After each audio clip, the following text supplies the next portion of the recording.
Good afternoon. It's great to talk to this packed house today. I'm pleased to be here in Philly. This is the right sized city, I'll tell you. I'm really enjoying it here, but it's the best kept secret, so I'll make sure not to put that on social media. Welcome to the Mega. The Mega stands for Make Electricity Great Again. No, I'm just kidding. That is a mobile electricity generating appliance. This patented system you see is designed to sidestep all soft costs associated with permanent systems, first of all. But there's a lot of other reasons why the Mega might be interesting for somebody. So why don't especially moderate income Americans adopt solar? We got to hear a little bit about that from a previous speaker. A lot of people don't have the right roofs. It's certainly too expensive.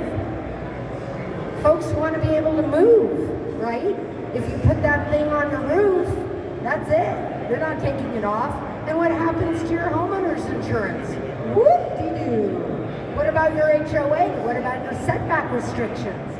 What about hurricanes that are going to come and blow them right off the roof? All right? So there's a lot of reasons why it makes sense to put the thing on wheels. That's right, folks.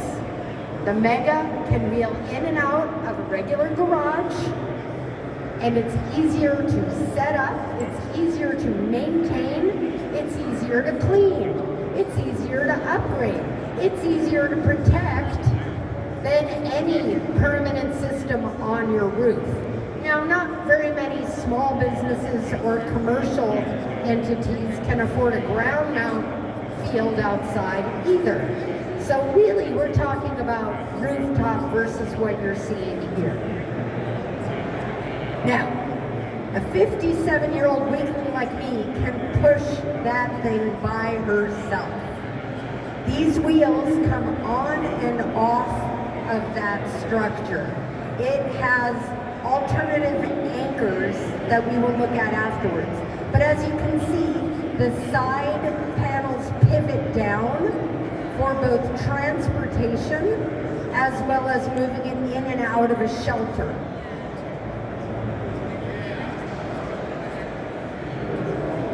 By the way, that girl that you just saw in that picture, that is our CEO and president, and also happens to be my daughter.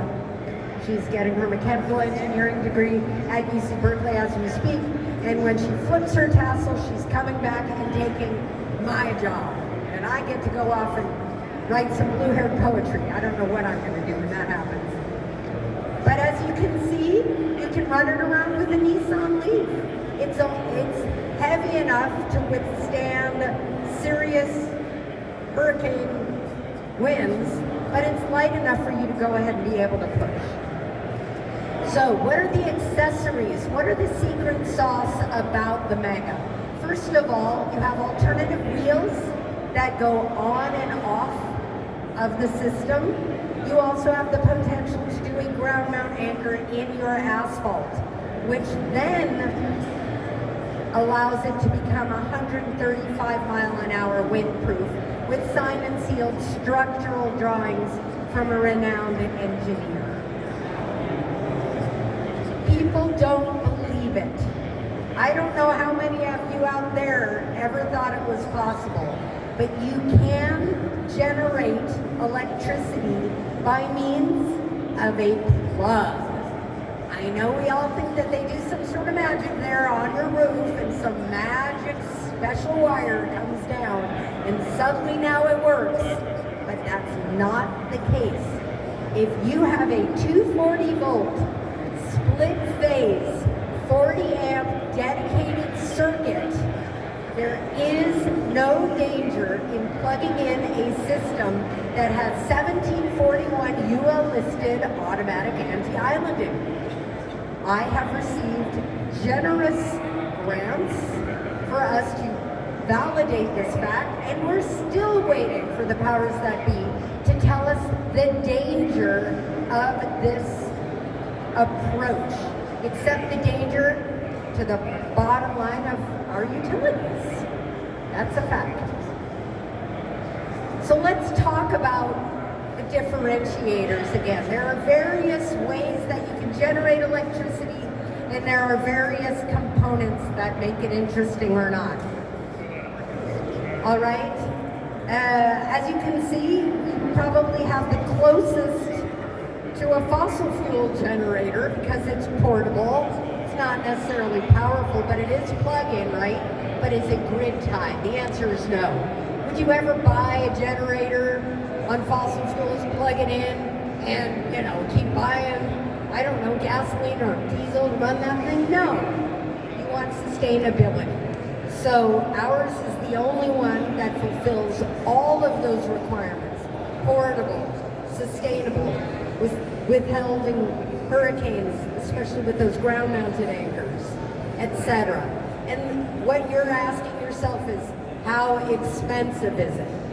Well, I'm going to let you guys know how expensive this is in a minute. But first of all, I want to quickly talk about the cost of utility scale solar. Of course you hear, the bigger the better, it brings down the price per kilowatt. But are you taking into account the cost of the real estate? Are you taking account the cost of transmission? Are you taking account the cost to the person who is actually receiving it, the billing, the administration of these huge fields? Look, we need every solution out there. I get it. But if I had the choice of being thrown a fish from a utility, or I saw my ROI being a couple of years and the rest is gravy for me as an asset, I can tell you what my choice would be. I would rather generate my own as a prosumer. Of course, we're at solar storage and solar storage. So everybody asks the first question, what about batteries? What about batteries? What about batteries? Of course we can have a battery. Of course we can throw batteries at this. You can put it on top of Mount Everest for all I care with your batteries, okay? But the fact is, today, batteries are still pretty unaffordable for the LMI communities. And if there's $20 billion being showered down for solutions for moderate income Americans, I say we should be able to use your utility as a battery, okay? Now, those of you who have a reasonably priced solution for battery, come see us over at the GismoPower 818. We'll take your card and we'll check out your components.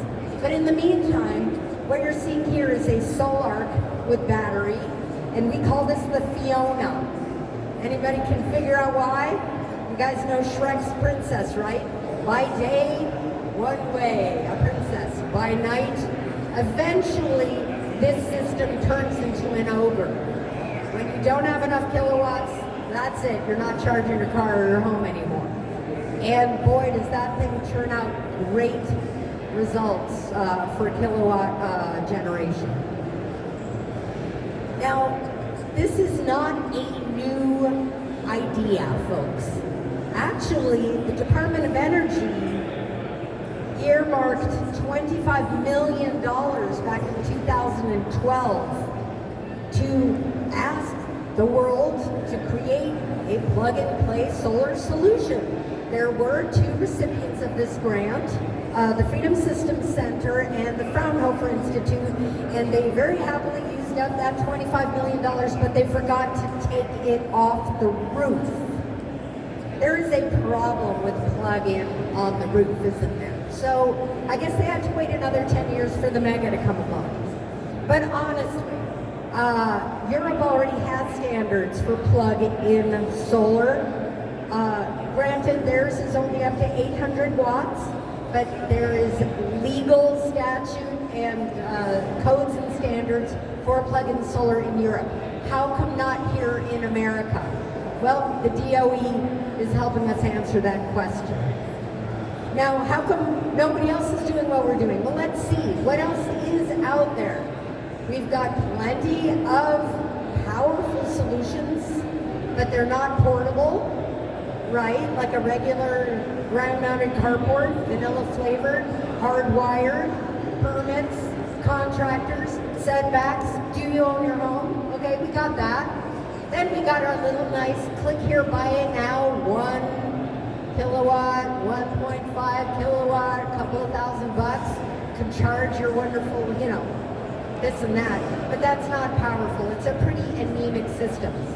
There are trailers, and there are at least 2 other off-grid portable, or at least transportable, powerful solutions out there. Beam for All and Paired Power are 2 that we know of. They're at least 2 to 3 times more expensive, and they're not meant to be grid tied. So join us. Make another portable, powerful solution. We need more of them. We actually want some competition, okay?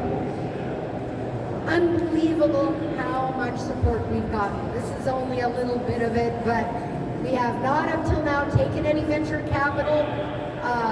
We have been participating in clean energy accelerator programs, incubators. We have a phase 2 DOE grant for the next 24 months. And quite frankly, I hope we're going to come far with that. But, you know, Rome wasn't built in a day, and the fact is our barriers are regulatory. So our Gizmo team is the Ginsberg-Klemmts. I'm the VP of Operations. We have my husband being the VP of Engineering, and my daughter, the co-patent owner, is the president of the company. We do have Justice 40 advisors, as well as structural engineers and business advisors out there, and our team is going to be growing. Please join us. These represent the courageous, early enthusiastic adopters of our solution. Most of these are on homes and businesses that already have interconnection agreements. They continue to generate power and watch their bills plummet, even with 1 or 2 EVs. So it has been proven in the field. How can you guys help? You can start out by asking questions.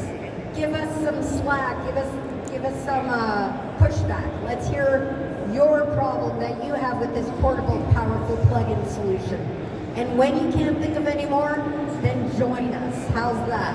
Thank you very much for your time. Any questions? Yes, sir. I forgot to add that. I did promise I'd say how much it costs. All right, folks. We are making these in a workshop environment right now. We plan on making a small series. That small series, a 5 kilowatt system, is going for $17,500 before any credits, before any rebates. So you can expect to get a minimum of 30% down on that $17,500. If you're identified as a disadvantaged community, that's another 20% off. And if you have to also identify as a tribal sovereign nation, you can get another 20% off. But I'll do you one better. For free, GismoPower will come to your driveway or your commercial entity, and we will apply for an interconnect agreement on our dime. This is part of our R&D. So be bold, give us your address and your signature. You are not required to buy, but this is part of our research. There's no other way to find out, folks, whether or not it would get through with an interconnect agreement. We've already received 3 interconnect agreements, and we have not yet deployed in those places because we're drinking from a fire hose right now. We haven't had the time, but we will. Thank you. Any other questions? Is your design just one size, or do you see it being broken down? Like I'm from Philadelphia, so I'm thinking, you know, that's like a city street essentially. So say somebody who has a garage and downtown. So the question is, are there different sizes of this? Now, from my understanding, and sadly our VP of Engineering is filming me right now, otherwise I would have him answer that question. He will tell me if I'm incorrect. I can tell you that the next iteration will have some change of width, as I recall. We have a Or is it height? 9-foot parking stalls 9-foot parking stalls that has 8 panels, with 8 panels. and Otherwise, it has 9 panels. slightly larger. The 9, So the residential will want to have the 9 panel. the residentials will have 9 panels. So, thank you for that question. I think she also means size, physical size. Oh, heights, we have variable heights. Thank you. Variable heights are going to be in the next iteration. Up to But, now, we haven't had that. Standard garage doors have an 80-inch height limit. Standard garage doors have an 80-inch height. So thank you for that question. Any more questions? Yes. How do you clean the top? Well, you know what? That is a good question. Last RE Plus in Vegas, a gentleman came up to me. He said he has for $350 a solar panel cleaner. Between you and I, we've been using a washcloth and a long stick with soap and water. All right? He says that will create microaggressions on it. I have a feeling my son's basketball is going to be a lot more aggressive than some soap and a sponge. Thank you for asking. Oh, I'm getting more applause. Okay, thank you.